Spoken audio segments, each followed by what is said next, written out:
সব মাইনা নিছি, আপনার ইবাদত করব, তবে আমি দুর্বল মানুষ, আমি দুর্বল মাওলা, আমারে একলা একলা তো আমি পারতাম না, আমি তো দুর্বল, আমি আপনার বান্দা, আমি আপনার কাছে সাহায্য প্রার্থনা করি, আপনি আমারে সেজদা দেওয়ার জন্য, নামাজ পড়ার জন্য, হালাল পথে চলবার জন্য, হারাম ছেড়ে দেওয়ার জন্য আপনি আমার সাহায্য করেন।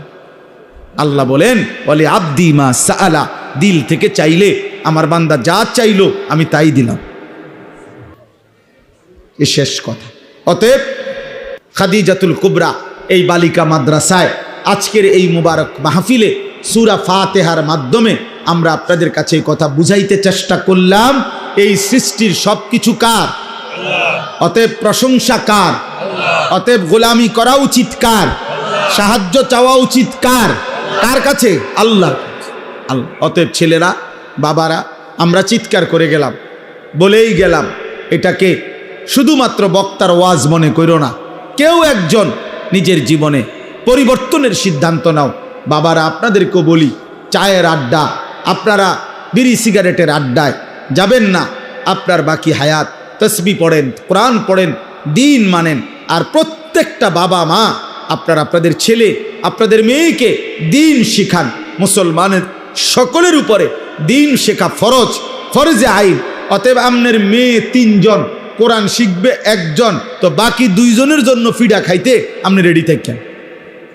আপনার ছেলে 3 জন, আপনি কোরআন শিখাইছেন 1 জন, মাশাআল্লাহ, বাকি 2 জন যে শিখল না, বাকি 2 জন যে হালাল হারাম চিনল না, ওদের জন্য ফিডা খাওয়ার ক্ষেত্রে আপনি রেডি থাকেন। এই জন্য যার সন্তান যতজন দিন শিখবে ততজন।